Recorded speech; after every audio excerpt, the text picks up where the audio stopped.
नमस्कार, आप सभी का स्वागत है। और चर्चा जो है बजट पे ही चल रही है। अब बजट में बहुत सी चीजें, जिसमें एक बहुत बड़ा मुद्दा जो बजट में है वो शिक्षा को लेके है। तो शिक्षा में ऐसा क्या मिल गया, और शिक्षा को लेके सच कहें पढ़ाई को लेके तो सब बहुत परेशान है आज के समय। तो इस बजट में ऐसा क्या दिया गया है और उससे क्या उम्मीद है कि आने वाले समय में किस तरीके के शिक्षा के क्षेत्र में सुधार होगा, इस पे चर्चा करेंगे। और हमसे बात करने के लिए अजय सिंह जी मौजूद है। अजय जी, आपका बहुत बहुत स्वागत है। शिक्षा के क्षेत्र से आप बहुत सालों से जुड़े हैं। अजय जी, मेरी आवाज आप तक पहुंच रही है? बिल्कुल आ रही है, बिल्कुल आ रही है। अजय जी, तो शिक्षा पे आज के बजट में बातें जो हैं बहुत की गई हैं, बहुत कुछ है, बहुत कुछ दिया भी है। क्या क्या दिया है, कितना सार्थक है? विदेशी भी अब यूनिवर्सिटीज जो है उनका रास्ता भी खुल रहा है, और खासतौर से डिजिटल के जरिए जो है उसमें भी बहुत बढ़ावा दिया जाएगा। एक बहुत बड़ी शुरुआत जो है कि भाई मतलब पहली क्लास से लेके 12वीं तक 200 टीवी चैनल्स के जरिए जो है अलग अलग भाषाओं में जानकारी दी जाएगी। तो इसमें अच्छा बुरा नहीं, पर शिक्षा के लिए आपको क्या लगता है, क्या दिया गया है और वो कितना पर्याप्त है, और उसका क्या इम्पैक्ट आपको लगता है? नमस्कार अनुराग जी, बहुत बहुत धन्यवाद आपका इस विषय पर चर्चा रखने के लिए और मुझे आमंत्रित करने के लिए। ये मेरी रुचि का विषय है और इस पे मैंने आज जो भी बजट पूरा सुना और बजट को सुनने के बाद उसके ऊपर जो भी टिप्पणियां आई हैं उन टिप्पणियों को भी जानने की कोशिश की है। तो मैं आपको बिंदुवार एक एक बात जो आपने रखी है पहले मैं उसका जवाब दूं, और फिर आपका जो पिछले चर्चा में जो एक सवाल था कि डिजिटाइजेशन और मॉडर्नाइजेशन से ये एम्प्लॉयमेंट कैसे मिलेगा, हाँ, वो भी मैं इसमें कवर करने की कोशिश करूंगा, क्योंकि मेरा स्किल डेवलपमेंट से रिलेटेड वो सब्जेक्ट है और वो भी मेरा रुचि का विषय। तो पहली बात तो ये है कि 40 सालों में पहला एक बजट देखा जहां पर बजट के बाद इस बात की चर्चा नहीं हो रही कि कितना स्लैब मिला और कितना हमारा टैक्स कितना बचा, इसके ऊपर आज कोई चर्चा नहीं कर रहा है। इसके लिए निर्मला सीतारमण से किसी ने पूछा, निर्मला जी ने उसको थैंक यू बोल दिया और टीवी वालों ने कैप्शन दिखा दिया कि उनको क्या मिला, बोले थैंक यू, चलो कोई बात नहीं। लेकिन ये बहुत अच्छी बात है। तो सबसे ज्यादा अटैक करने वाली चीज होती है। तो आदमी आम तौर पर, मतलब मैंने जितने बजट देखे उनमें सारा दिमाग हमारा उसी पे जाके कंसंट्रेट हो गया। आज चूंकि वो विषय था ही नहीं, तो इसलिए दूसरे विषयों पर भारत सरकार कैसे सोच रही है, कैसे योजना बना रही है, उसके ऊपर ध्यान देने की बात आई। चाहे टैक्स थोड़ा कुछ बजट में रिबेट नहीं मिली तो शायद थोड़ा बहुत दुख होगा जिनको होगा, लेकिन ऐसी कोई उसमें कोई बहुत बड़ी मारामारी मुझे नहीं समझ में आ रही। बट एक चीज मैं अनुराग जी जो कहना चाह रहा हूं, जहां पर शिक्षा के लिए वास्तव में इस सरकार ने जो रिवोल्यूशनरी स्टेप उठाए, मतलब मैं कहूंगा क्रांतिकारी स्टेप हैं, और ये शायद इतना करेज दिखाना और इतनी अकल लगाना मुझे पहली बार समझ में आया कि वास्तव में इन लोगों ने मतलब इसको वास्तव में 360 डिग्री देख करके और चीजों की जरूरत के हिसाब से बातें करी। अब इसमें मैं सबसे पहली बात तो ये जो आपसे कहूं वो ये है कि अच्छी गुणवत्ता वाली शिक्षा हर एक को चाहिए। स्कूल में टीचर नहीं है, कॉलेज में टीचर नहीं है, आईआईटी में टीचर नहीं है, आईआईएम में टीचर नहीं है, टीचर है उनकी क्वालिटी अच्छी नहीं है, वगैरह वगैरह। ये सारी समस्याएं हम लोग बहुत दिनों से देख रहे हैं। अब इसका समाधान क्या है? इसका समाधान टेक्निक ने कुछ देने की कोशिश की, लेकिन वो भी अभी आधा अधूरा रहा और बहुत ज्यादा मैच्योर नहीं हो पाया आई वुड से। तो कुछ लोगों के सवाल आ रहे हैं कि भाई ऐसा नहीं हो रहा, वैसा नहीं हो रहा। ठीक है, yes there are problems in implementing, but now there is opportunity कि अगर कोई एक अच्छा टीचर आईआईटी में पढ़ा रहा है, कोई एक सब्जेक्ट मैकेनिकल इंजीनियरिंग का पढ़ा रहा है, कोई एक टॉपिक पढ़ा रहा है, तो उससे पूरे देश भर के बच्चे क्यों नहीं जुड़ सकते इंजीनियरिंग पढ़ने को? Why that good teacher is limited to the IITs or for that matter for any other institution? और अच्छे टीचर सब जगह हैं, ऐसा नहीं है। हिंदुस्तान के टीचर वर्ल्ड क्लास हैं, अगर खराब है तो वर्ल्ड क्लास भी है, तभी यहाँ के बच्चे दुनिया में जाकर के देखिए अच्छा काम कर पा रहे हैं। सीधी सी बात, हम केवल खराब की बात करते हैं, अच्छे की बात करने की नौबत ही नहीं आती। तो मेरा सोचना यह है कि जिस तरीके से टेक्नोलॉजी पे बढ़ा करके इन्होंने बात करी है आज, एक तो वो बहुत मतलब अनबीटेबल मुझे इनका स्टेप लगा। ये अजय जी 1 क्लास 1 टीवी वाली बात, ये क्या है? क्या चीज? हाँ, तो 200 टीवी चैनल इन्होंने चलाने की बात करी है। उससे देखिए मल्टी डायमेंशनल उसका इम्पैक्ट है। पहला इम्पैक्ट तो ये है कि आज की तारीख में झोपड़ी झुग्गी के अंदर स्मार्टफोन नहीं पहुंचा हो, इंटरनेट का डेटा भरवाने के पैसे ना हो, पर टेलीविजन छोटा ही सही लेकिन काला सफेद पहुंच गया है। एक बात बहुत जगह अजय जी जहाँ नहीं है वहां पर पहुंचाने की कोशिश आपको लगता है हो रही है? क्योंकि मैं एक छोटी सी बात इस पे चर्चा करेंगे। मैं एक शिक्षिका है, डीयू में पढ़ाती हैं, और हम टेक्निकल कोर्सेज की बात करते हैं। अजय जी आप अपनी बात कह लीजिएगा, मेरे को थोड़ा सा उनका सवाल याद आ गया। वो हिंदी के जो बच्चे हैं, मैं आर्ट्स के जो बच्चे हैं उनकी बात कर रहा हूँ, उनमें से बहुत से ऐसे गरीब परिवारों के उनको मोबाइल भी नहीं मिलता। दिल्ली की ही मैं चीज आपको बता रहा हूँ। तो और उसमें भी पढ़ने के लिए अब क्या है, घरों में परेशानियां हैं। बहुत सी बच्चियां जो हैं उनका ये कहना है कि अगर घर में है तो उनको घर के काम में लगा दिया जाता है। बहुत सारे मसले हैं आज, इनको किसी तरीके से इसमें आपको लगता है, जैसे हम ये सोच के बैठे हैं कि सबके पास टीवी होगा, ऐसा बहुत जगह नहीं है। मैं खुद अपने क्षेत्र में भी यहाँ पास में भी देखता हूँ। तो दीदी टेक्नोलॉजी के साथ क्या हम पढ़ा पाएंगे? क्योंकि बच्चियां ये कहती हैं अगर घर पे हैं उस जो श्रेणी में है तो हमें काम दे दिया जाता है, कॉलेज आते थे उस काम से बच के कम से कम पढ़ तो लेते थे। दूसरी उन टीचर ने जो डीयू में पढ़ाती हैं उन्होंने मुझे एक चीज और बताई कि अब तो पीडीएफ फाइल मिल जाती है और 4 अलग अलग हैंडराइटिंग में सवालों के जवाब होते हैं। तो शिक्षा का स्तर बढ़ाने की बात है, पर क्या वाकई में इस तरीके से जो ऑनलाइन की पढ़ाई है इसमें बच्चे उतनी गंभीरता से पढ़ पा रहे हैं? उतना बहुत कुछ जो है, जो एक शिक्षा में लर्निंग को लेके तो कोई डाटा है नहीं, पर वो चीज क्या आ पाएगी या आ रही है?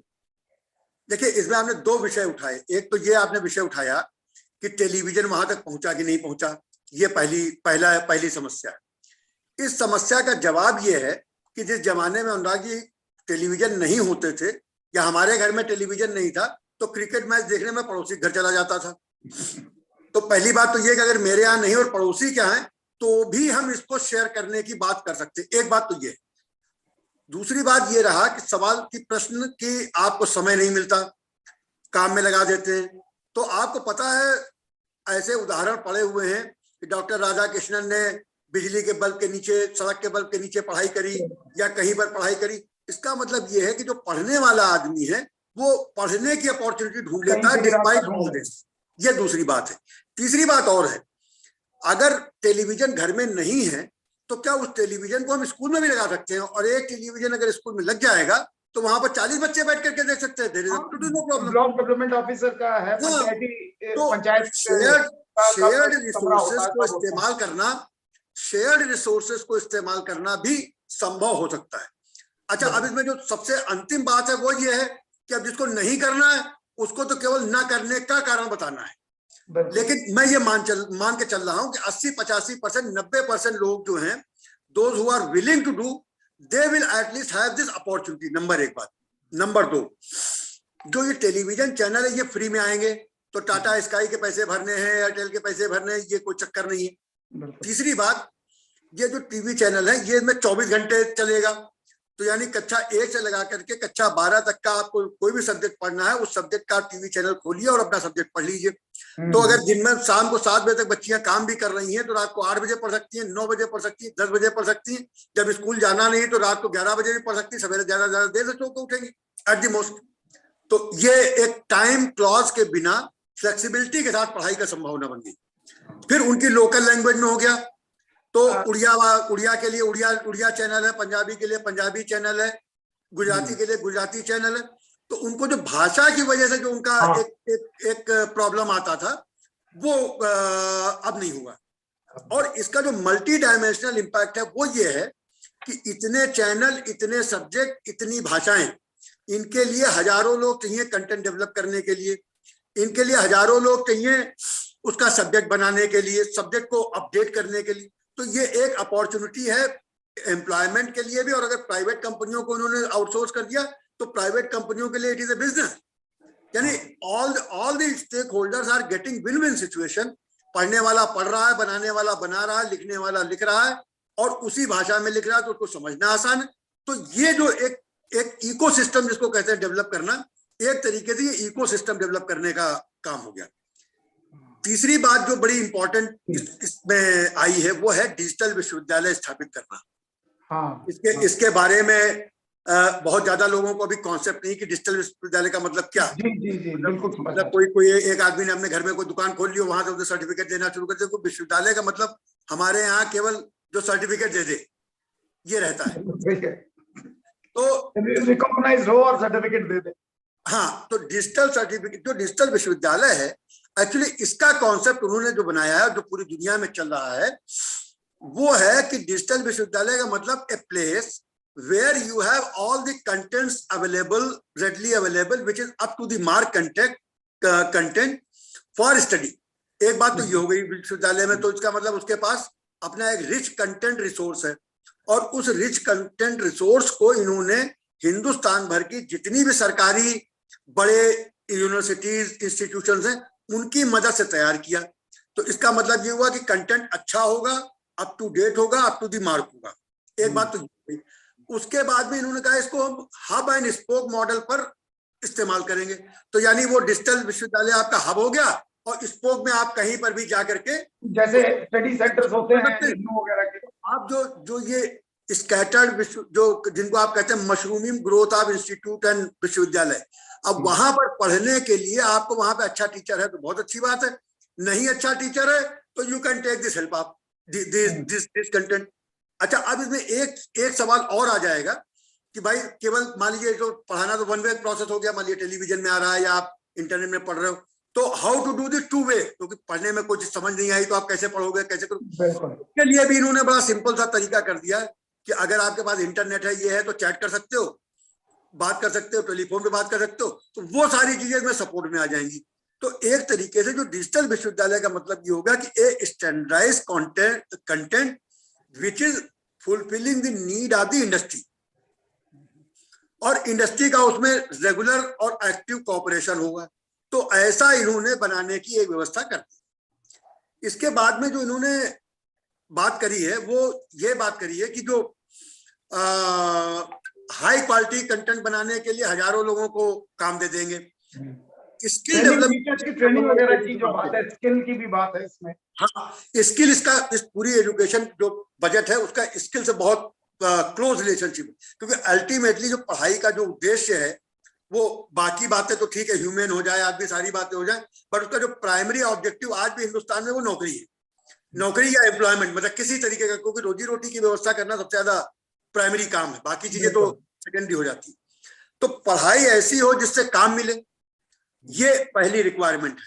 और ये जो इन्होंने व्यवस्था करी है इसमें इसकी पूरी संभावना मुझे नजर आ रही। जैसे मैं आपको एक उदाहरण के लिए, अभी आपने जो रजावत जी के इंटरव्यू के साथ बात करी कि मॉडर्नाइजेशन के साथ एम्प्लॉयमेंट कैसे होगा, उसका मैं आपको एक उदाहरण बहुत जल्दी से देता हूँ। जी जी। इसमें इसी रेलवे कोई जल्दी नहीं है, इसी रेलवे बजट में अनाउंसमेंट हुआ है कि 2000 किलोमीटर पर रेलवे के ट्रैक पर कवच नाम का एक टेक्नोलॉजी इंप्लीमेंट की जाएगी। जी। वो कवच टेक्नोलॉजी क्या है? वो कवच टेक्नोलॉजी है जो ट्रेन को कोलिजन से रोकती है। तो दो ट्रेनें अगर आसपास आ रही हैं किसी एक पर्टिकुलर डिस्टेंस से ज्यादा, तो इट विल स्टॉप ऑटोमेटिकली। ये एक इक्विपमेंट है जो हिंदुस्तान में बन गया है। भारत दुनिया में ऑलरेडी पहले से बने हुए थे।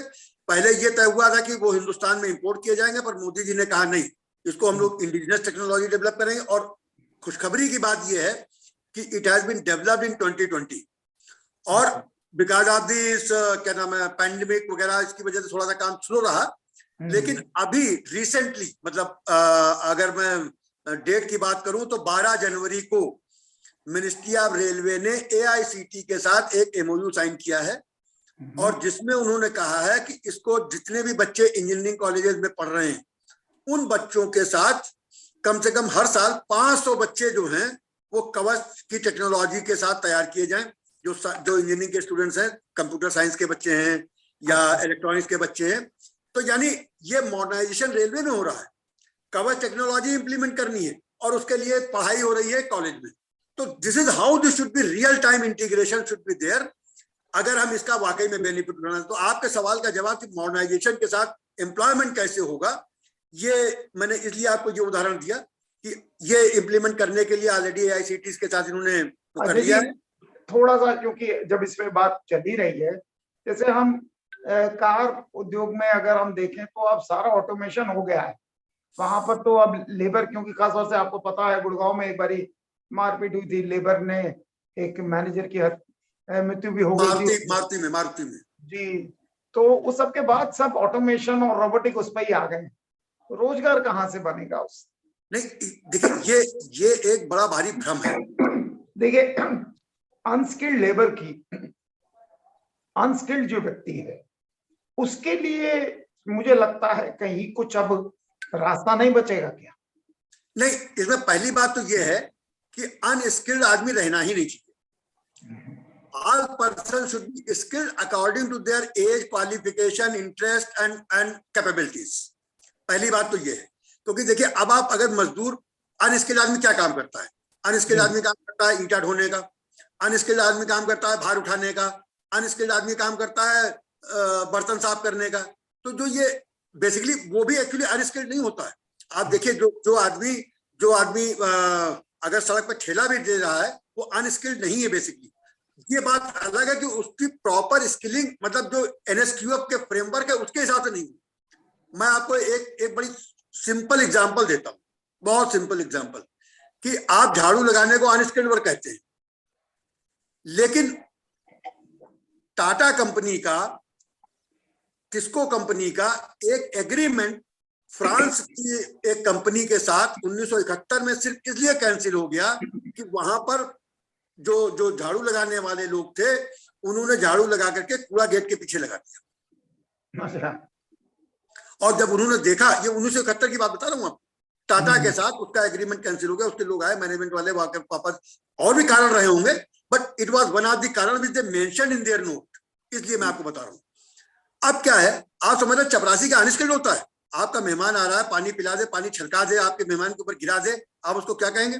अगर वो ला करके बिना आवाज करे गिलास मेज पे रख देता है, चाय बनाता है, उसमें प्रॉपर शुगर पड़ी हुई है, प्रॉपर सब चीजें पड़ी हुई है, तो वो मेरे हिसाब से वो स्किल्ड है। लेकिन ये बात अलग है कि कोई परिभाषा तो सरकार ने तय की है ना।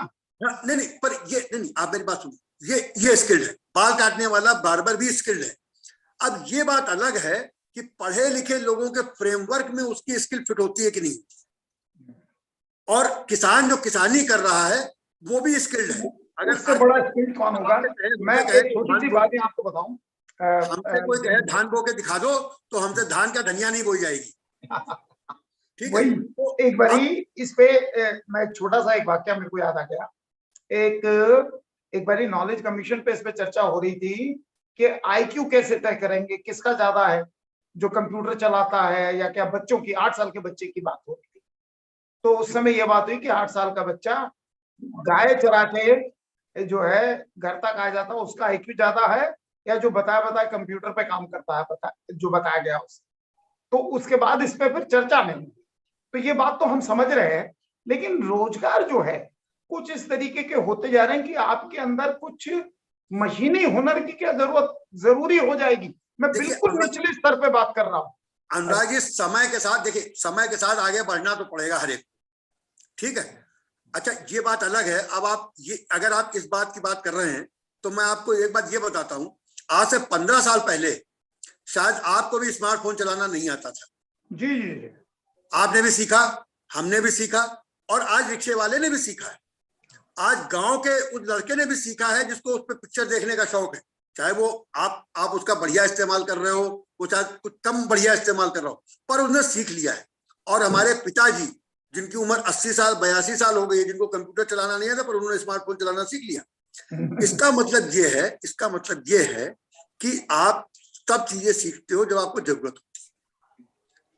और अगर आपको जरूरत महसूस हो रही है तो अनस्किल्ड आदमी को भी अगर जरूरत ये महसूस हो कि भाई ये करने से हमको नौकरी मिल जाएगी, ये करने से हमारी रोजी रोटी हो जाएगी, ये करने से हमको I will fitting my self into the norms of the society today's norm, तो वो फिर सीखता है।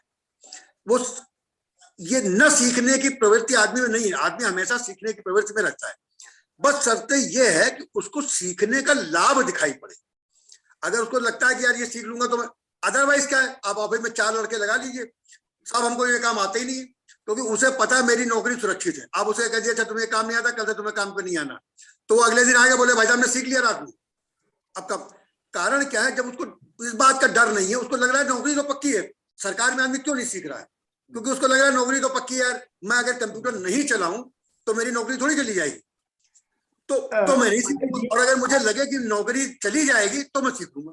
हाँ अजय जी, एक चीज मेरी, क्योंकि डिजिटल टीचर्स पे और उनके हाई क्वालिटी कंटेंट पे बात हो रही है, मेरे को एक शिक्षक जो इस समय ऑनलाइन एक संस्था से जुड़े हैं, उस संस्था की कीमत बहुत ज्यादा है। आपको पता है कि ये जो टीचिंग वाले जितने भी ऐप और वो सब हैं, वो हजारों करोड़ की कंपनियां हो गई हैं। उनका ये कहना था, ये मैं आज ही मेरी उनसे बात हुई है, वो कह रहे हैं कि टीचिंग से ज्यादा गिमिक्स बहुत होने लगी है। टीचर जब आप इसमें मैं देख रहा हूं कि हाई क्वालिटी ई कंटेंट जो है वो डिजिटल टीचर्स देंगे। संख्या महत्वपूर्ण है, कितने बच्चे आपके साथ जुड़े हैं, कितने बच्चे आपको देख रहे हैं और उसमें बहुत से टीचर हैं जो डांस करके भी आज के समय पढ़ा रहे हैं। दूसरा उन्होंने एक चीज कही, संख्या इंपॉर्टेंट हो गई है, क्वालिटी कैसे इंश्योर आप क्वालिटी करेंगे? हाँ, इसका ये बहुत बड़ा खतरा है।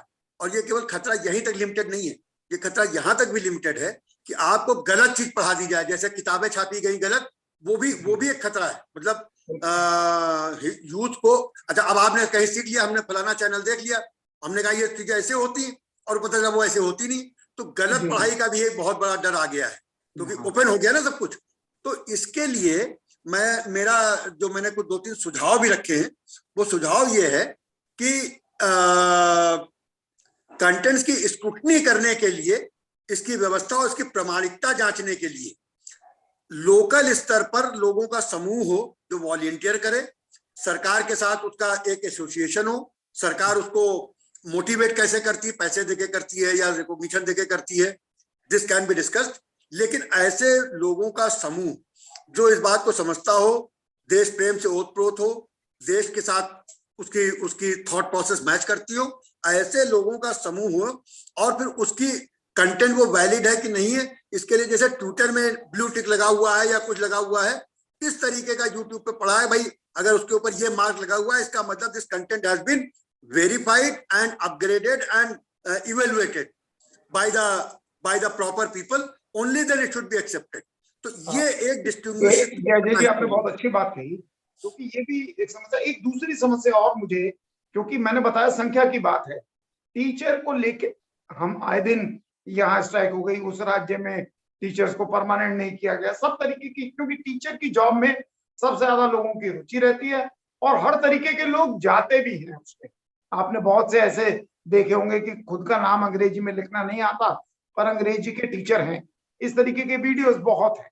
लेकिन यहाँ मैं ये कह रहा था कि जो गिमिक करता है टीचर, वो जरूरी नहीं है अच्छा टीचर हो, पर उसके स्टूडेंट तो 20,000 हैं, क्योंकि डिजिटल है, ऑनलाइन है, तो उसको तो बहुत बच्चे देख रहे हैं। एक अच्छा टीचर हो सकता है वो इतने बच्चे नहीं कर पाएगा, तो एक तो ये फर्क आएगा। दूसरा, टीचर की जॉब्स कम नहीं हो जाएंगी, जो काम 1000 टीचर करते थे वो 100 करने लगेंगे। मैं सिर्फ एक क्योंकि जब बात जॉब की हो गई है, मैं इस तरीके की पढ़ाई में, अब तो एआई सिस्टम आ रहा है, बहुत से सेल्फ करेक्शन होंगे, बहुत सी गलत चीजें होंगी, बहुत सी रिपीटेशन होगी, वो सब ऑटोमेटिक भी हटने लगेंगे। लेकिन टीचर्स की जॉब, क्योंकि एआई के आने से एचआर की जॉब में फर्क पड़ा, तो ऐसा नहीं है कि टीचर की जॉब्स भी कम होती चली जाएंगी और आगे चल के तो रोबोट ही पढ़ाना शुरू कर देंगे। खैर अनुराग जी एक्चुअली ये थॉट प्रोसेस ही गलत है जी, ये थॉट प्रोसेस गलत है जी। आप एक बात बताइए मुझे कि जो भी इक्विपमेंट आ रहे हैं, जो भी चीजें आ रही हैं, उससे जॉब कम हो रही है, ये एक थ्रेट क्रिएट किया गया है। बेसिकली क्या है कि the nature of job get change, job की कमी नहीं होती। अभी जो पहली समस्या है कि स्कूल में टीचर नहीं है, तो पहले तो हम टीचर की कमी का रोना रो रहे थे, अब टीचर की कमी दूर हो गई तो हमने कहा लो टीचर के लिए अनएम्प्लॉयमेंट खत्म हो गया, यानी अब टीचर स्पेयर हो गए। तो ये दोनों चीजें होने वाली है नहीं, ये केवल कमरे के अंदर बैठ करके सारी बातें देखने की। देखिए, लड़का ऑनलाइन पढ़ ले, उसके बाद भी, ऑनलाइन पढ़ने के बाद भी, जैसे मैंने कहा, इंटरेक्शन की जरूरत पड़ती है। Everybody is not that intelligent कि वो सब कुछ टेलीविजन पे देख लिया। अगर टेलीविजन पे देखने से काम हो जाता हो तो फिर लोग MIT की डिग्री लेकर के MIT से हम तो पढ़िया है, उनका सारा कंटेंट पढ़ा हुआ है। It is not possible. तो ये दोनों चीजें मिक्स एंड मैच करनी पड़ेंगी और दोनों के लिए अपॉर्चुनिटीज रहेंगी। ये it is not going to happen. मैं पता है, मैंने रेलवे में 1998 में जब कंप्यूटर इंप्लीमेंट करने गया था तो वहां पे बाबुओं ने स्ट्राइक कर दी थी कि नहीं साहब, हम तो कंप्यूटर लग जाएगा तो हमको नौकरी नहीं मिले। अब वही बाबू सारे कंप्यूटर पे काम कर रहे हैं। कंप्यूटर से तो नौकरी बहुत बड़ी अपग्रेड किया। तो नेचर ऑफ जॉब चेंज होता है। वर्चुअल लैब्स का जो कंसेप्ट है, मुझे याद है आप भी इस पे कभी बात करते थे। ये वर्चुअल लैब जो है, ये क्या चीज है और कितना एक छात्र को सीखने में वर्चुअल लैब में क्या उस तरीके का कंटेंट आ पाएगा जो उसको सिखा पाए? मान लीजिए एक बायोलॉजी के स्टूडेंट की मैं बात करूं तो क्या एक कोशिका वो खुद से अलग करके जो माइक्रोस्कोप में दिखता है, एक वर्चुअल लैब में वो सब चीजें संभव हो जाएंगी? देखिए, वर्चुअल लैब में भी अब बहुत सारी टेक्निक आ गई हैं। अब वर्चुअल लैब केवल ये नहीं कि आप उसको केवल देख रहे हैं। वर्चुअल लैब में भी AR VR की जो टेक्नोलॉजी आ गई है, ऑगमेंटेड रियलिटी और वर्चुअल रियलिटी, उसके अंदर यह संभावना है कि you are seeing the 360 degree. तो जैसे कॉलेज में क्लास में टीचर आपको डेमोन्स्ट्रेट करता था, बायोलॉजी के क्लास में या फिजिक्स के क्लास में डेमोन्स्ट्रेट करता है और आप देखते हो और सीखते हो, उस तरीके की अपॉर्चुनिटी आपको वहां मिल गई। तो सीख आपने वहां लिया और एक्चुअल में काम आपने जाके फील्ड में कर लिया। तो पहले तो ये, जैसे मान लीजिए कार बनाना है, तो कार बनाने में आपको हम कहें कि आप बोनट खोल दो, तो आप बोनट कैसे खोलोगे? तो बोनट कैसे खुलता है इसको आपने देख लिया AR VR पर कि भाई यहाँ पे लीवर है, यहाँ पर ये है, ऐसे ऐसे देखना, ऐसे ऐसे करना। फिर उसमें क्या क्या खराबी कैसे ढूंढी जाएगी आप ये देख लिया। इतना आपको बात समझ में आ गई, यानी 50% आपको बात समझ में आएगी व्हाट इज द प्रोसेस। उसके बाद में जो बाकी का 50% का प्रोसेस है एक्चुअल में करके देखना, वो आप जाकर के मोटर गैराज में देख लो, अपनी मोटर में देख लो। तो उन दोनों चीजों को एक साथ ये करना पड़ेगा। लेकिन अभी समस्या क्या है, अगर आप ऐसे, मैं आपसे कहूं कि आप जाके अपनी मोटर को देख लो तो आपको कुछ पता ही नहीं है, आपको ये पता नहीं मोटर का बोनट कैसे खुलेगा, तो फिर आप क्या करोगे? तो इसलिए ये जो वर्चुअल लैब है उसका जो काम है वहां पर खत्म हो जाता है कि हमने आपको पूरा कॉन्सेप्ट बता दिया, सारी बातें बता दी, AR VR की टेक्नोलॉजी इस्तेमाल करके, यानी as if you are working there, आपको ये फीलिंग आने लगेगी। एक मैं आपको बताऊं, पंजाब में पंजाब टेक्निकल यूनिवर्सिटी जहां पर है, वहां पर साइंस पार्क बना हुआ है। वहां पर आप जाकर के देखिए, वो अंतरिक्ष का उन्होंने इतना बढ़िया वो बना रखा है कि आप सीट पे बैठे बैठे आपको लगेगा कि पूरा अंतरिक्ष आपके चारों तरफ घूम रहा है। ऐसे का उन्होंने एक मॉडल बना रखा है, वगैरह वगैरह। तो ये जितनी हवाई जहाज वगैरह की ट्रेनिंग होती है सारी सिमुलेटर पे ही होती है। तो उसके बाद में उसको दिया जाता है। तो इसका मतलब ये हुआ कि काफी चीजें वो वहां पे समझ जाता है and then he is capable of learning, actual learning very fast. तो उसका एक फायदा ये हुआ। एक जो अभी जो हम लोगों का मूल विषय था, उसके ऊपर एक और जो बड़ी इंपॉर्टेंट बात है वो ये है कि गुजरात में एक Gujarat international finance tech city बना है जिसका नाम है गिफ्ट्स। उस पे आज काफी हुआ कि उसके हाँ, उसके ऊपर जो चर्चा हुई है वो बड़ा इंपॉर्टेंट है। वहीं पर उन्होंने कहा, उसको उन्होंने बेसिकली फाइनेंशियल हब बनाया है, क्योंकि बॉम्बे उसके बाद पास में है और Bombay is financial capital of India. उसी तर्ज पर इन्होंने अहमदाबाद में इसको बनाया। अहमदाबाद में IIM, IITs और इस तरीके के प्रीमियर इंस्टीट्यूट ऑलरेडी देयर हैं, वहां पर हैं। तो इसका मतलब ये हुआ कि वहीं पर हमको पढ़ने वाले मिल रहे हैं, वहीं पर हमको पढ़ाने वाले मिल रहे हैं, वहीं पर फिनटेक की कम से कम 200 कंपनियां आ गई हैं, यानी जिनको एब्जॉर्ब करना वो मिल रहे हैं। और वहीं पर उन्होंने कहा है कि हम जो फिनटेक में लोग एडवांस ट्रेनिंग दे सकते हैं, ऐसे इंटरनेशनल यूनिवर्सिटी और इंस्टीट्यूट उनको हम वहां पे देंगे। इसमें जो अंडरलाइन बात है वो ये है कि उनके ऊपर हिंदुस्तानी नियम कायदे कानून नहीं लागू होंगे, यानी they don't need to run around this Indian babus for getting things done. क्योंकि ज्यादातर कंपनियां बाहर की यहाँ से आकर के सिर्फ इसलिए लौट जाती हैं कि वो कहती है भैया आप यहाँ के, ये अजय जी सिर्फ टेक्नोलॉजी के क्षेत्र तक सीमित है। फिनटेक फाइनेंस टेक्नोलॉजी, फाइनेंस और टेक्नोलॉजी की बात हाँ, लेकिन ऐसा ये शुरुआत है, ये शुरुआत है। फाइनेंस की हम बहुत की नीतियों का, जो पश्चिम की नीतियां हैं उनका एक विरोध भी रहा है और मतलब वही अभी तकनीक आ रही है, धीरे धीरे तकनीकें सही होंगी, की समस्या भी ठीक होगी। 5G भी आ रहा है, टेक्नोलॉजी का स्वागत करते हैं, देखते हैं जो आता जाएगा। हमें तो चीजों को देखने समझने की आदत है, समझेंगे। अभी अजय जी के साथ तुरंत बातचीत जो है शुरू होगी। अजय जी, आप जुड़ गए फिर से? बिल्कुल जुड़ गए, बिल्कुल जुड़ गए। अजय जी भी आ गए। अजय जी, फिनटेक की जो बात है वो जरूरी है, लेकिन इस बीच में क्योंकि टेक्नोलॉजी की समस्या हो गई थी, उस पर बात जारी रखेंगे।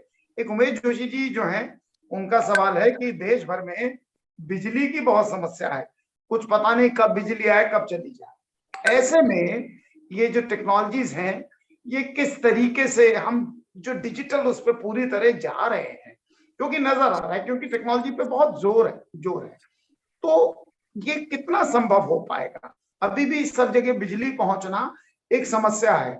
विदेशों में ये है, उनके यहाँ तो बिजली नहीं पहुंची तो वो ठंड में मर जाएंगे, तो उनकी तो बहुत बड़ी जरूरत थी। हमारे देश में अभी उतना नहीं हुआ है। कोशिश है, हम उसको मना नहीं कर रहे, लेकिन जोशी जी ने एक पत्रकार के तौर पे और इकोनॉमिक्स को भी अच्छी तरह समझते हैं, तो वो उन्होंने एक जो सवाल पूछा है, इस पे आप क्या राय देंगे? देखिए, ऐसा है कि इस पे थोड़ा विषयांतर हो रहा है, इसलिए इसको फिनटेक पे आएंगे देना पड़ेगा। अभी भारत में जो सोलर अलायंस है उसके ऊपर जो एग्रीमेंट किया था, वो उसमें आज चौथे नंबर पर आ गया है, ठीक है ना। तो in time to come I would say कि अगले 2-3 सालों में हमारी स्थिति सोलर पावर की जनरेशन में बहुत अच्छी होने वाली है। और आज बजट में जो दूसरा हिस्सा था बजट का, उसमें भी उसने वित्त मंत्री जी ने जिक्र किया है जो मॉडर्न टेक्नोलॉजी का इस्तेमाल करने का। तो मुझे लग रहा है कि ये 1-2 साल अभी थोड़ी सी प्रॉब्लम रहेगी। यस, अब जहां बिजली नहीं है और कोई चीज बिजली से चलती है तो फिर तो प्रॉब्लम है, लेकिन डिजिटल का आने का समय भी जो है, तब तक उसमें भी समय लगना, कौन सा एक दिन में बदलाव आने हैं। अब ऐसा है, ये बात ये है कि हम पहले से कितना बेहतर हुए, हमें केवल ये देखना है ना। अगर हम केवल ये सोचते रहेंगे हमारे घर की सड़क खुद गई और हमारे तो कैसे काम चलेगा, तो देखो भैया, ऐसा है कि समय के साथ पहले पान वाला रास्ता बताता था, आप कहीं जाते थे पूछते थे भैया यहाँ शर्मा जी रहते हैं, तो शर्मा जी को बता देता कि हाँ शर्मा जी यहाँ वाले इस वाले मकान में रहते हैं।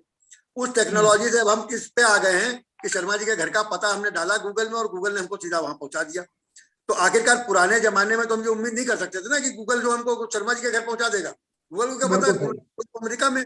तो टेक्नोलॉजी का ये जो करिश्मा है, ये धीरे धीरे सब जगह आएगा और ग्रेजुअली हमको ये जो भी प्रॉब्लम हम फेस करें, एक्चुअली बिजनेस है क्या? यही तो बिजनेस है। जो समस्याएं आ रही हैं उनका समाधान निकालना ही तो बिजनेस है। बाकी तो बिजनेस में और आपसे आदमी क्यों खरीदेगा? तो ये भी जो बिजली की प्रॉब्लम है और जो कंटेंट की प्रॉब्लम है, समय की प्रॉब्लम है, इन सारी समस्याओं के साथ ही बिजनेस मॉडल डेवलप होंगे। तो अब आज देखिए, आज इलेक्ट्रिक व्हीकल के लिए चार्जिंग स्टेशन बने कि नहीं बने? आज आप 3 साल पहले पूछते तो आप कहते सीधा इलेक्ट्रिक व्हीकल खरीद लेंगे, चार्ज कहाँ कराएंगे? अरे भाई, ग्रेजुअली उसके लिए स्वैपिंग पॉलिसी पे हम बात कर रहे थे, बहुत महत्वपूर्ण पॉलिसी है ना। तो ये तो धीरे धीरे होगा, इसका कोई मतलब एक वन टाइम या कोई कुछ सोल्यूशन तो नहीं।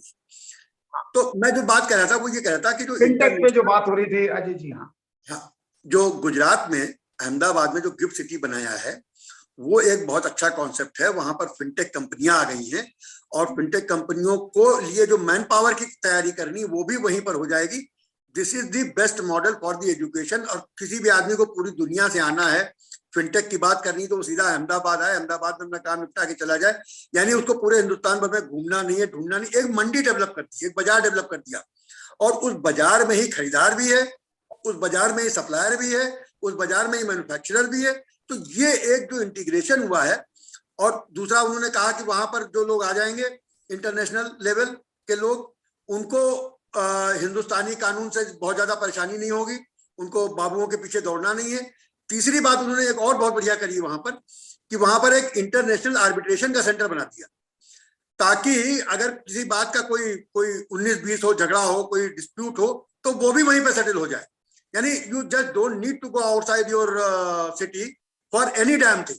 तो ये जो कॉन्सेप्ट इन्होंने मतलब की जो संकल्पना थी वो यही थी कि इस तरीके से होगा कि वो अपने में ही एक अलग वो रहेंगी, और उस समय लोगों ने स्पेशल इकोनॉमिक जोन्स के बारे में ये भी कहा था कि हम घुस पाएंगे कि नहीं, उन्हीं कंपनियों का कब्जा हो जाएगा।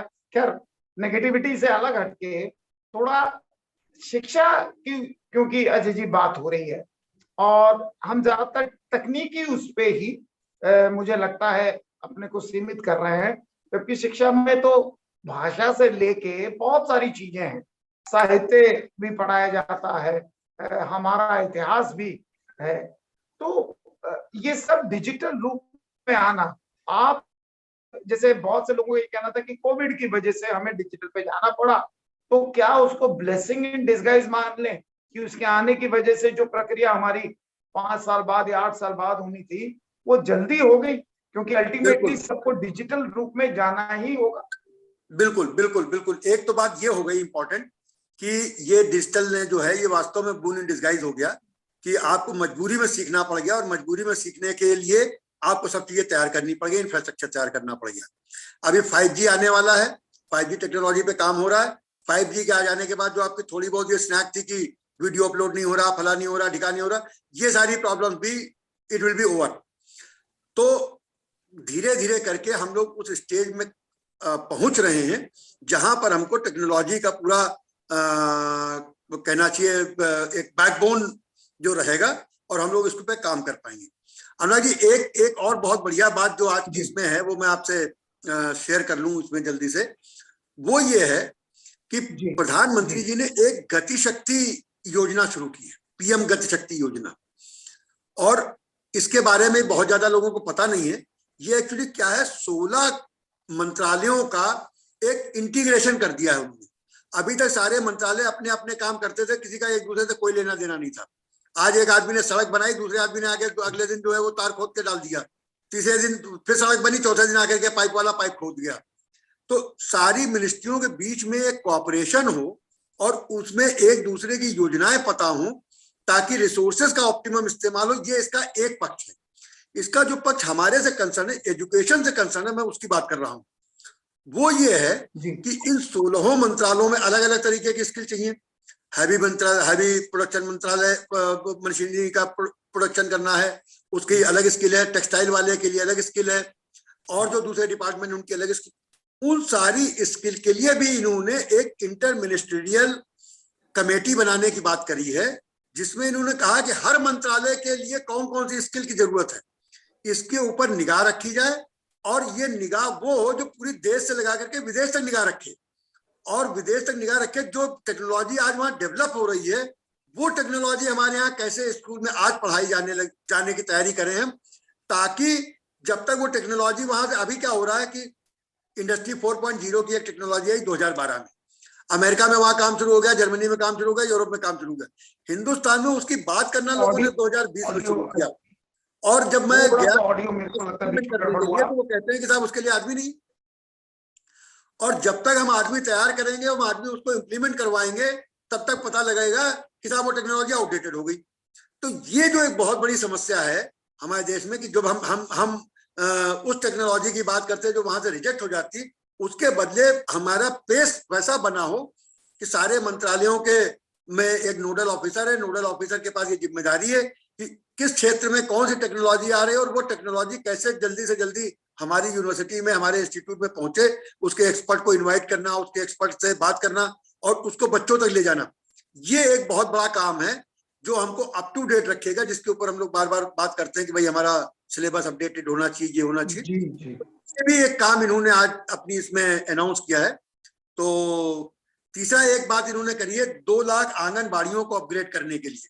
जी, आंगनबाड़ी की जो महिलाएं हैं, जो टीचर्स हैं, कम पढ़ी लिखी हैं, वहां पे बहुत ज्यादा सुविधाएं नहीं है, तो अभी उनका काम नॉर्मली जो क्रच वाला काम करती है, मतलब they are not fully equipped with the tools जो जिससे वो बच्चों को एंटरटेन कर सके, बच्चों को लर्निंग करा सके। तो इन्होंने जो अपग्रेड करने की बात करी, उसमें उन्होंने और एक बात कही है, थोड़ा सा ध्यान देने से पता लगेगी, वो है कि ऑडियो विजुअल टेक्निक्स से उनको किया जाएगा, लैस किया जाएगा, ताकि वो बच्चों के पास जाए। तो अभी आपको पता था भी जैसे टॉकिंग बुक्स आ गई है जी, आप किसी वर्ड पे रखिए तो वो शब्द बोलती हैं, संस्कृत पे रखिए तो श्लोक पढ़ती है।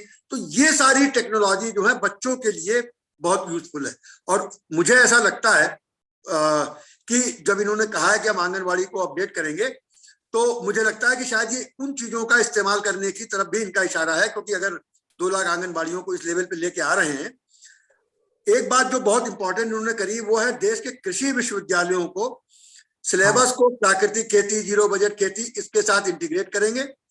और इसको कैसे, इसमें मॉडर्नाइजेशन कैसे हो, ऑर्गेनिक खेती वगैरह में मॉडर्नाइजेशन कैसे हो, इसको भी इन्होंने इम्प्लीमेंट करने की बात करी। अजय जी, ये आपने अच्छा याद दिला दिया। इसमें मैं थोड़ा सा एक तो 2 चीज में इसमें, ये जो बीएससी एग्रीकल्चर का जो कोर्स है, इसका कोई ज्यादा स्कोप तो बचा नहीं है, बच्चों के पास रोजगार नहीं है। दूसरा, प्रधानमंत्री ने जहां ऑर्गेनिक की बात हो रही है, मैं उसमें बात करना चाहूंगा कि एक तो गंगा किनारे के कुछ एरिया, कुछ राज्यों में बताया जहां पर ऑर्गेनिक होगी, बच्चों को भी ऑर्गेनिक खेती के बारे में बताया जाएगा। मेरे पास 2, मैं जानना चाहूंगा कितना ये सही है गलत है, इस पे आप बताइएगा। श्रीलंका में खाद्य संकट आया, श्रीलंका ने तुरंत ऑर्गेनिक की तरफ गए और वहां हम खाद्य संकट देख रहे हैं। ऊर्जा के क्षेत्र में जर्मनी ने न्यूक्लियर प्लांट्स बंद कर दिए थे फुकुशिमा के बाद। आज जर्मनी रूस पे तेल पे इतना निर्भर है कि अभी वहां यूक्रेन में जो उसका लड़ाई झगड़ा चल रहा है उसमें जर्मनी कोई मदद नहीं कर रहा है, और वो नेटो से अलग ही दिशा पकड़े, रूस के खिलाफ जाने को तैयार नहीं, क्योंकि उसकी सर्दियों में ऊर्जा का भयानक संकट होता है।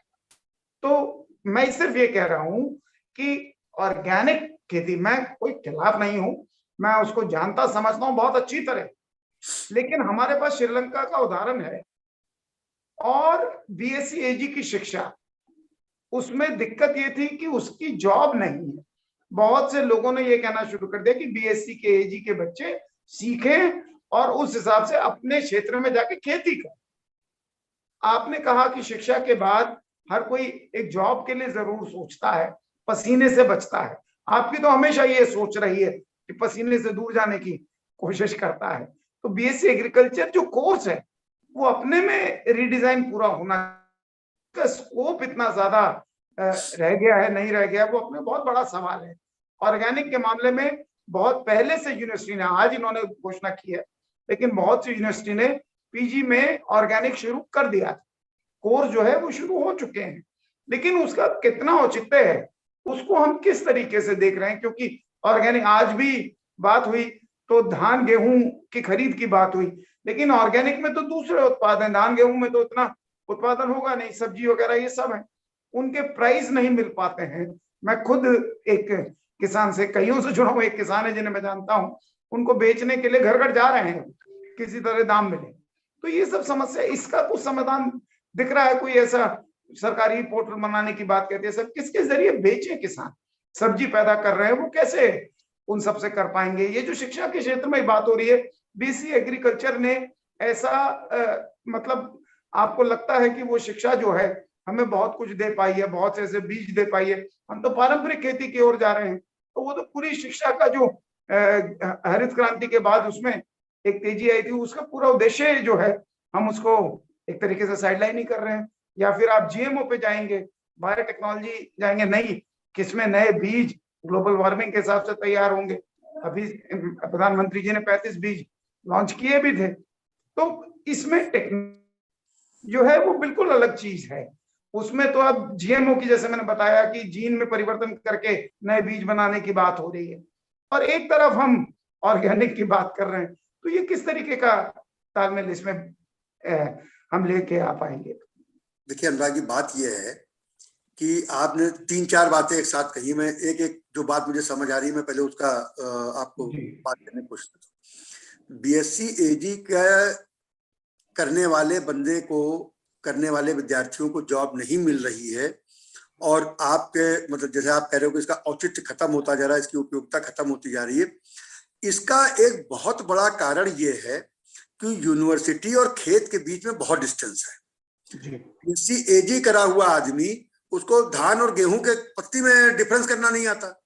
अब सवाल ये है कि अगर उसकी नॉलेज लेवल ये है, वो ये समझ रहा है कि मुझे तो केवल फाइल पे काम करना है, मैंने कर तो लिया बीएससी एजी, लेकिन काम मैं करूंगा फाइल पे। जिसमें गेहूं लिखा जाएगा और धान लिखा जाएगा। तो अगर मुझे गा और हा आता है तो गेहूं लिख लूंगा, और धा और ना आता तो धान लिख लूंगा। लेकिन ये काम तो है एक्चुअली खेत का। तो बेसिक बात जो जहां पर फेल्योर हमारी हुई है, और पुरानी फेल्योर जो है, भयंकर फेल्योर है, वो ये है कि हमने खेत और यूनिवर्सिटी के बीच में दूरी पैदा कर दी। जो पढ़ने वाला आदमी है, पढ़ाने वाला आदमी, उसको खेत से कोई मतलब नहीं है। और पढ़ने वाले आदमी ने भी ये सोच लिया कि मैं तो अब बस सरकारी बाबू बन जाऊंगा, अब मुझे और कोई काम नहीं करना। यानी अगर उसको ये दिमाग में हो कि मैं एग्रीकल्चर का विद्यार्थी हूं और मुझे ये काम एग्रीकल्चर खेत में जाके करना है, तो बात बनेगी। और अब जब प्रैक्टिकल की बात आ रही है तो यही बातें सारी हो रही है कि आपको 20% बात क्लासरूम में पढ़ाई जाए और 80% काम आपका इंडस्ट्री में हो। ये जो स्किल डेवलपमेंट की जो बात आप कर रहे हो, जो हम लोग कर रहे हैं, ये एक्चुअली वही है कि हमने 20% आपको क्लास में पढ़ा दिया, सारी थ्योरी बता दी, अब उसके बाद में बात चले जाओ खेत में। अब अगर आपको ये लगता है कि पसीना निकलेगा खेत में, हमको नहीं जाना, तो आप BSc AG मत करो, फिर आप हिस्ट्री में BA करो और जाकर के IAS बन जाओ, एयर कंडीशन में बैठ जाओ। आप चाह तो ये रहे हो कि हम पढ़े तो हम BSc AG, और उसके बाद में हमको सरकारी बाबू जो है वो सरकारी बाबू की तरीके से हमको काम मिल जाए। तो ये दोनों चीजें मिसमैच। एक बात। दूसरी बात, जो ऑर्गेनिक खेती के बारे में आपने कहा कि उसमें आपने कहा कि एक तो उनको पैदावार करने के लिए अगर होने लगेगी तो खाने की शॉर्टेज हो जाएगी, महंगा हो जाएगा, वगैरह वगैरह जो सारी बातें। तो पहली बात तो ये है कि सरकार ने ये कहीं नहीं कहा, और ना ये कभी होने वाला है कि 100% खेती जो अभी हो रही है वो ऑर्गेनिक हो जाए। ऐसी कोई योजना ना तो है, ना हो सकती है। सरकार ने जो 5 किलोमीटर गंगा के किनारे की बात करी, वो ओवर एंड अबव है। यानी जो चीजें एग्जिस्टिंग है वो तो चलती रहेंगी, ये ओवर एंड अबव है, ताकि गंगा पॉल्यूट ना हो। वहां पे अगर केमिकल का इस्तेमाल नहीं होगा तो गंगा के पानी में उसका प्रदूषण नहीं जाएगा। दूसरी बात ये है कि अगर ये प्रयोग सफल हो जाए, जब ये प्रयोग सफल होगा, यहाँ पे उत्पाद काफी आने लग जाएंगे, और ये अगले 2-3-4 साल में, 5 साल में नदी के किनारे फिर इस तरीके से शुरू, new market will be created in India and abroad, दुनिया भर में। अब देखिए, आप जो सड़कों का जाल बिछाया जा रहा है, जो हवाई अड्डों का जाल बिछाया जा रहा है, उसने ये भी एक अपॉर्चुनिटी प्रोवाइड करी है कि आप कोई भी चीज सवेरे यहाँ पर फसल में अपने खेत में काटें और शाम तक आप उसको दूसरे किसी देश में भी पहुंचाना तो पहुंचा सके। तो यानी एक बड़ा मार्केट आप कैटर कर पाएंगे विद दिस। तो सरकार ने ये नहीं कहा कि हम केवल खेती करवा रहे हैं, सरकार ने ये भी बताया कि हम 20,000 किलोमीटर सड़कें बना रहे हैं, सरकार ने ये भी कहा कि हम हवाई अड्डों का नेटवर्क बना रहे हैं। यानी वो दोनों तीनों सारों चीजें एक साथ चल रही है। ये नहीं है कि पता लगा अभी सड़क बना दी, तब तक जब सड़क खुद जाएगी तब हम खेती की बात करेंगे। तो ये सरकार जो बात करी वो सारी चीजें एक साथ इकट्ठी कर रही है। ठीक है, 2 साल 3 साल लग सकते हैं, मैं उससे इनकार नहीं कर रहा हूँ, लेकिन ये एक अच्छी सोच है और ये एक नया प्रयोग है कि नदियों के किनारे शुद्धता बनी रहे, वहां का उसका बेनिफिट मिलता रहे।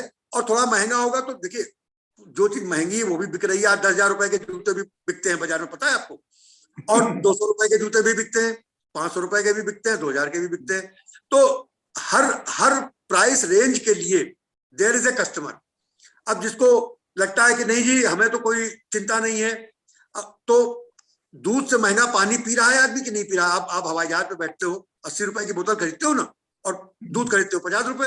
अब कोई कहता 50 रुपए लीटर का, कोई पूछता 80 रुपए लीटर का पानी कौन पिएगा, और लाके जरा बताइए, तो क्या आप बता पाते उस समय अगर आपसे 10 साल पहले कोई पूछता। और आज हम ही और आप खरीद रहे हैं उसको और पी भी रहे हैं। तो ठीक है, अब हर कोई नहीं खरीद सकता, पर मेरा कहने का मतलब ये है कि जब कोई चीज आती है तो उसके लिए ऑटोमेटिकली उसी तरीके से बाजार में सिचुएशंस क्रिएट होती है। तो 80 रुपए लीटर का पानी, 50 रुपए लीटर का दूध, 80 रुपए 200 रुपए बोतल की शराब पीने वाले सब चीजों के लिए कंज्यूमर है।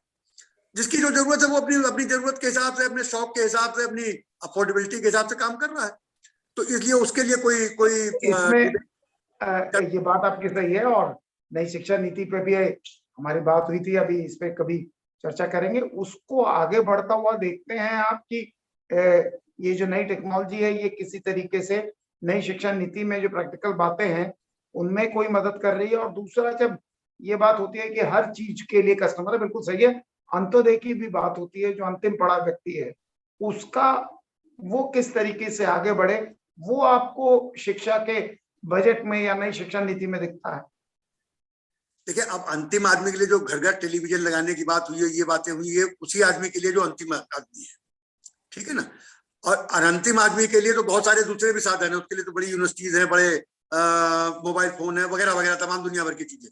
तो ये अंतिम आदमी की ही तैयारी है कि गांव में उस जगह तक पहुंच जाए बात जहां पे अभी नेटवर्क नहीं पहुंचा है, जहां पे इंटरनेट नहीं पहुंची है।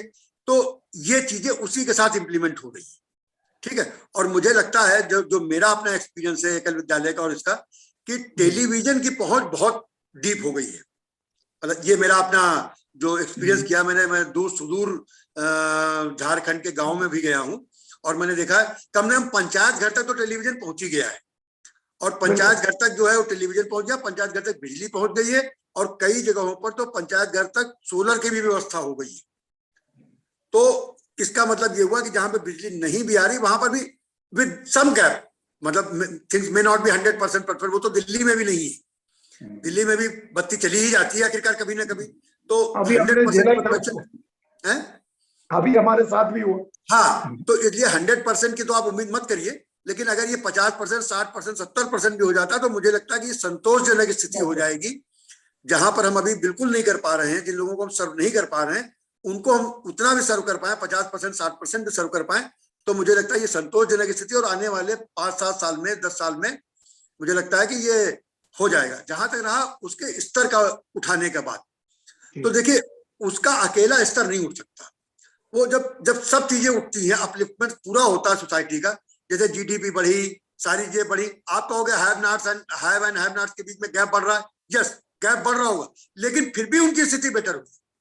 मतलब पहले देश में जितने लोग भुखमरी से मरते थे, अब उतने लोग भुखमरी से नहीं मरते, ये भी बात एक तय है। तो इसका मतलब ये हुआ कि जिनको पहले 2 टाइम खाना नहीं मिलता था, अब उनको खाना मिल रहा है, लेकिन शायद उसमें न्यूट्रिएंट की कमी है। तो यानी फर्स्ट लेवल पेट भर रहा है, लेकिन उसको स्वस्थ रखने के लिए चीजें उसमें नहीं। तो धीरे धीरे करके वो चीजें भी कवर अप हो रही है। तो मुझे लगता है कि ऐसा मतलब और इसमें कोई ऐसा कहे कि भाजपा सरकार का योगदान है या किसी एक सरकार का योगदान, it is a continuous process, ये प्रक्रिया है, बिल्कुल सही। और ये सभी सरकारों ने किया, मतलब सभी सरकारें मोर और लेस थोड़ा मोड़ा इधर उधर करके किया सभी ने है, और सबके ऊपर से ही ये बात पॉसिबल हुई है। आज मैं देख रहा हूं कि जो गरीब से गरीब आदमी है वो भी आखिरकार आप देखिए मोबाइल फोन भी पहुंच ही गया है गाँव में, है ना, टेलीविजन भी पहुंच ही गया है गाँव में।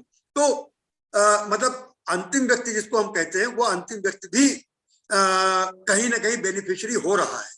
और जिस तरीके से प्रधानमंत्री, इन्हीं सब माध्यम से सूचनाएं जा रही थी, अब हाँ, इन्हीं माध्यमों से शिक्षा भेजने की पूरी तैयारी कर। तो प्रधानमंत्री सड़क योजना, ग्रामीण सड़क योजना, तमाम दुनिया भर की योजनाएं बनाई गई हैं, और जो चतुर्भुज ट्रायंगल सड़कों के बने हैं, इसका बेनिफिट सब जगह पे मिला है, ऐसा नहीं है कि कोई एक जगह पर मिला।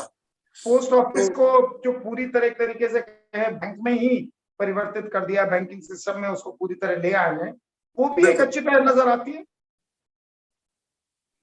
तो और इसके अलावा कोई सवाल है तो बताइए। वही मैं पूछ रहा था कि पोस्ट ऑफिस जो है उसको बैंकिंग में जिस तरीके से कन्वर्ट करने की पूरी तरह बात है, कम से कम पोस्ट ऑफिस तो गांव में मिल ही जाते हैं, डाकिये का सबसे परिचय भी रहता है, तो ये एक अच्छी चीज है कि उन्हें बैंकिंग में काफी कुछ बैंकिंग का काम वो करते थे, लेकिन एक तरीके से उन्हें पूरी तरह अब कन्वर्ट कर दिया जाएगा इलेक्ट्रॉनिक बैंकिंग जी। तो उसके लिए भाई स्किल और एजुकेशन और अपग्रेडेशन, स्किल और अपग्रेडेशन, इन्होंने यही 3 टर्म इस्तेमाल किए। तो वो सबके साथ है। वो जो पोस्टमैन भी जो बना हुआ है, वो पहले 10th पास होता था, कोई बात नहीं, 10th पास है, लेकिन वो मोबाइल फोन चला रहा है ना, 10th पास है, वो कंप्यूटर चला रहा है ना, तो he will learn all this things and then it can be used there. क्योंकि अब आप दूर नहीं रह सकते, अब टेक्नोलॉजी से आप दूर नहीं रह सकते, है ना। तो आपको टेलीविजन का टेक्नोलॉजी के इस्तेमाल को तो आपको करना ही पड़ेगा। अजय जी, बहुत अच्छी बातचीत रही, और एक अच्छी बात यह थी कि इसमें पॉजिटिविटी जो थी वो बनाए रखनी भी जरूरी है। बहुत बुरे दौर से देश और दुनिया गुजर रही है, और समय पता नहीं कैसा रहे, लेकिन उसके बावजूद भी एक समाधान जो मिला है वो टेक्नोलॉजी ने ही दिया है। चाहे लोगों के घर तक खाना पहुंचाना हो, दवा पहुंचानी हो, उसमें टेक्नोलॉजी की बहुत बड़ी भूमिका रही है। मुझे एक छोटी सी बात मैं आपको बताऊं, जब एक शुरू हो रहा था तो उस समय उस चैनल के हेड ये कह रहे थे कि मैं मलेशिया गया, वहां बच्चे मोबाइल पे टीवी देखते थे, और ये कुछ नहीं, आज से 5 साल पहले की बात है, 6 साल पहले की। तो कह रहे थे कि वो तो टीवी देखते ही नहीं है, मोबाइल पे टीवी देखते हैं।